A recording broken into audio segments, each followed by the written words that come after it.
Ar ir tu, kaip ir daugelis, galvoji, kad sveikas maistas reikalauja labai daug laiko, labai daug pastangų ir tai yra neįmanoma gyvenant šiame 21 amžiuje, kai visi lekia, skuba? Stok, aš tau įrodysiu, kad tikrai gali valgyti skaniai, sveikai ir valgyti gali tuos patiekalus visa šeima. Vienos kardos patiekalas lašiša su daržovėmis ir feta tikrai patiks ir mažiems, ir dideliems. Fantastinis patiekalas, kuris pasigamina pats.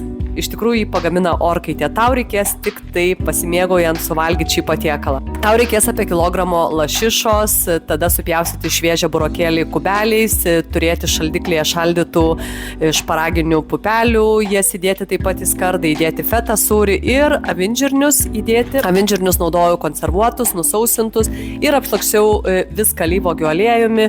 Ant lašišos įspaudžiau citrinos šviežios sulčių, taip pat ant burokėlių uždėjau balzamiko padažo, pagardinau viską druska, pipirais, persilado prieskoniais ir žinoma ant avinžirnių uždėjau dar rūkytos paprikos. Spausk like, dalinkis su draugais ir rašyk komentare vienos kardos patiekalai ir aš tikrai daugiau tokių receptų tau sukursiu, kad gyventi ir valgyti sveikai būtų paprasta ir patiktų visai šeimai. Jeigu nori ne tik tai receptų, mano nuostabių idėjų sveiko maisto gaminimo, bet suprasti iš esmės mitybos pagrindus, registruokis į sveiko maisto gaminimo kursus, kuriuose gausi ne tik tai įkvėpimo, gausi praktinių dalykų, įgūdžių, kurie padės tau ir tavo šeimai valgyti ir gyventi sveikai.